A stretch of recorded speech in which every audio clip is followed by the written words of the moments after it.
ஆனால் பல ஓய்வு பெற்ற ஊழியர்கள், சில ஓய்வு பெற்ற அமைப்பினுடைய சங்கங்கள்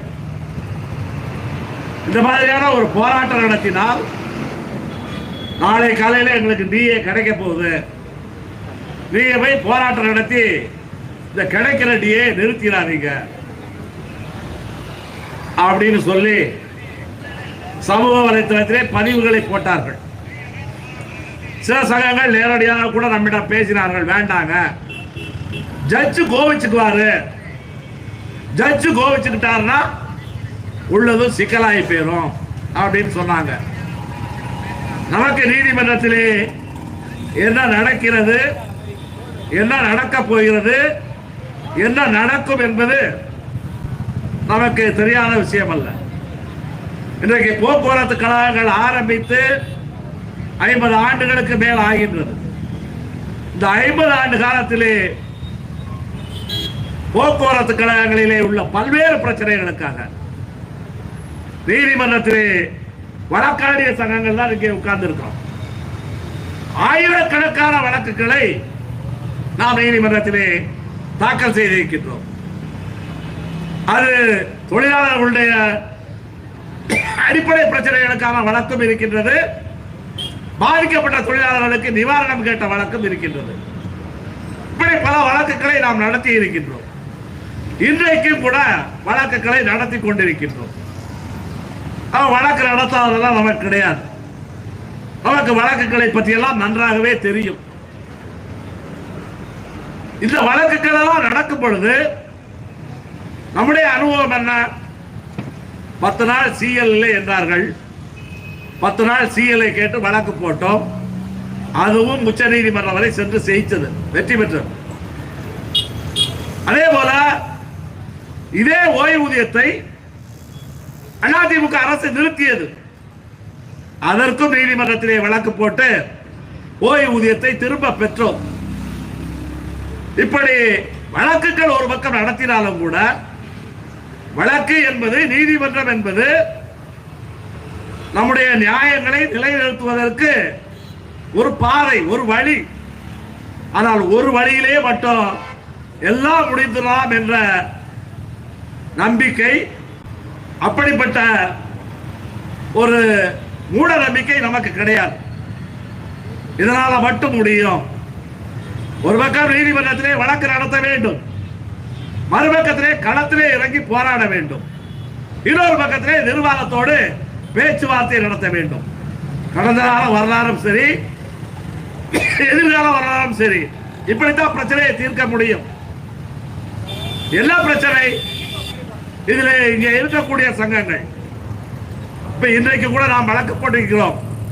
இங்கே கான்ட்ராக்ட் தொழிலாளர்கள் சிலர் வந்திருக்கின்றார்கள். அந்த பிரச்சனையை பின்னால் பேசுகிறேன். கான்ட்ராக்ட் விடும் பொழுது கான்ட்ராக்ட் விட்டது தப்புன்னு சொல்லி வழக்கு நடத்தினோம். இப்பொழுது அந்த வழக்கு உச்ச நீதிமன்றத்திலே இருக்கின்றது. அரசாங்கம் மே மாதத்திலே இருந்து மினி பஸ் இயக்குவதாக சொல்லி இருக்கின்றது. மினி பஸ் இயக்கக்கூடாது, தனியாருக்கு கொடுக்க கூடாது என்று வழக்கு போட்டி இருக்கின்றோம். நாளைய தினம் அந்த வழக்கிலே ஒரு இடைக்கால உத்தரவு கிடைப்பதற்கான வாய்ப்பு இருக்கிறது. அதே போல 1/4/2003 பிறகு பணிக்கு சேர்ந்த தொழிலாளர்களுடைய ஓய்வூதியம் சம்பந்தமான வழக்கு முடிவடையும் கட்டத்திலே இருக்கின்றது. தனிப்பட்ட தொழிலாளர்களுடைய பல நூற்றுக்கணக்கான வழக்குகள்லாம் இருக்குது. பிரச்சனை என்ன? இப்ப ஏற்கனவே இந்த வழக்கு 9 ஆண்டுகளாக நடக்குது. நான் எல்லா வழக்கு டீடைலுக்குள்ளே போகல, எல்லா வழக்கு விவரங்களுக்குள்ளே போகல. ஆனா பல நீதிமன்றங்களிலே 9 ஆண்டுகளாக நடக்குது. ஆனால் ஏன் முடிவுக்கு வர முடியவில்லை? பல காரணங்கள் இருக்கிறது. முதல் பிரச்சனை அடிப்படையான பிரச்சனை. அடிப்படையான பிரச்சனை ஒன்று, இந்த ஓய்வூதிய திட்டத்திலே பணம் இல்லை என்று சொல்லுகின்றார்கள். இந்த பிரச்சனையை 2005ஆம் ஆண்டே சொன்னோம், 2005ஆம் ஆண்டே சொன்னோம். இது 2015க்கு பிறகு பிரச்சனை வரும் என்று சொன்னோம். எந்த தொழிலாளியும் கண்டுகொள்ளவில்லை. 2003க்கு பிறகு வேலைக்கு சேர்ந்த தொழிலாளியை இந்த ஓய்வூதிய திட்டத்திலே இருந்து விலக்கி விட்டால் இந்த ட்ரஸ்டுக்கு எப்படி பணம் வரும்? அதாவது பணம் ஒரு பிரச்சனை. இரண்டாவது, அரசாங்கம் கொள்கை ரீதியாக சில முடிவுகள் எடுக்கிறது. அரசாங்கத்தினுடைய கொள்கையை மாற்றுவதற்கு, அரசாங்கத்தினுடைய தவறான முடிவை மாற்றுவதற்கு வெறும் நீதிமன்ற போராட்டம் மட்டும் பத்தாது, கள போராட்டமும் அவசியம்.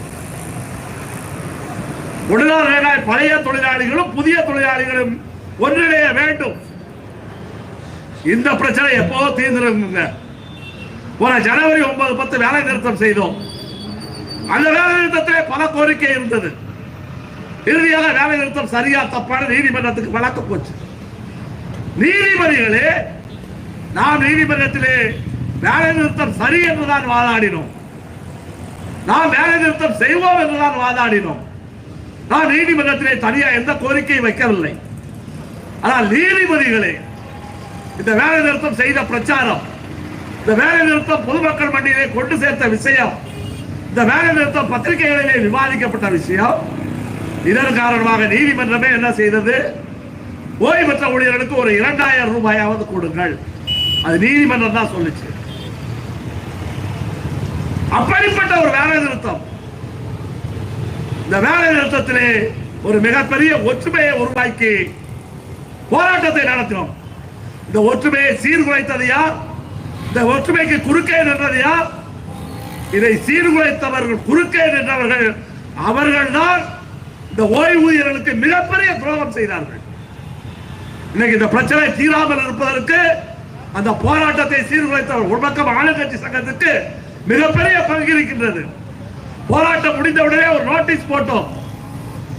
போராட்டத்திலே கலந்து கொள்ளாதவர்கள், இல்லையென்றால் போராட்டத்தை காட்டி கொடுத்தவர்கள், ஒற்றுமையை சீர்குலைத்தவர்கள், தொடர்ந்து அந்த போராட்டம் அப்படியே நடந்திருந்தா இந்த பிரச்சனை எல்லாம் எப்பொழுதே தீர்ந்து இருக்கும். இன்றைக்கு கூட தோழர் நந்தா சிங் பேசினார், மறுபடியும் எல்லா சங்கங்களையும் ஒன்றா கூப்பிடுவதே நமக்கு ஒன்றும் பிரச்சனை இல்லை. ஆனா ஒவ்வொருவருக்கும் ஒவ்வொரு ஆசை, ஒவ்வொருவருக்கும் ஒரு கனவு, ஒவ்வொருவருக்கும் ஒரு எதிர்பார்ப்பு. அது தொழிலாளி மீது உள்ள கனவு கிடையாது, தொழிலாளி மீது உள்ள பற்று கிடையாது, தொழிலாளி மீது ஆசை கிடையாது. ஒவ்வொருவரும் அவருடைய சொந்த லாபத்திற்காக இன்றைக்கு ஒன்றுபட்ட இயக்கத்தை சீர்குலைக்கின்றார்கள். ஒட்டுமொத்தமாக பணியில் உள்ள ஓய்வு பெற்ற 2 லட்சம் ஊழியர்களுக்கு துரோகம் செய்து கொண்டிருக்கின்றார். அதை பேச்சுவார்த்தை வரிசையாக வந்து நிற்பாங்க. இல்லை நான் தான் அதை செய்தேன், எனக்கு காசு கொடு, இல்ல நான் தான் அதை செஞ்சேன், எனக்கு காசு கொடுன்னு வந்து காசு வசூல் பண்ணுவதற்கு வரிசையாக நிற்பார்கள். ஏற்கனவே கடந்த காலத்தில் என்ன நடந்தது? அரசு போக்குவரத்தை கழகங்களாக மாற்றிய பொழுது ஜிஓ 378 போடப்பட்டது.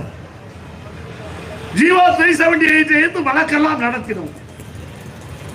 கிட்டத்தட்ட 72 போட்ட வழக்கு இறுதியாக முடிவுக்கு வந்தது எப்போது?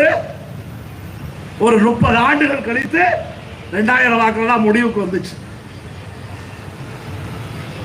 30,000 இருந்த டிஎன்எஸ்டிசி தொழிலாளிகள் 27,000 பேர் இறந்தே போயிட்டாங்க. 27,000 பேர் இறந்து போயிட்டாங்க. காரணம் என்ன? பணியில் இருந்த தொழிலாளிக்கும் இந்த டிஎன்எஸ்டிசி பென்ஷனுக்கும் சம்பந்தம் இல்லை. பணியில் உள்ள தொழிலாளி இந்த பென்ஷனுக்கு போராட தயாராக இல்லை. ஏனென்றால் எனக்கும் இந்த கோரிக்கைக்கும் சம்பந்தம் இல்லை. 2 கோரிக்கையையும் ஒன்றாக இணைக்கணும்.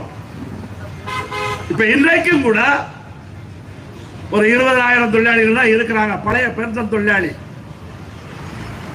இந்த தொழிலாளி வெளியே போய்விட்டால்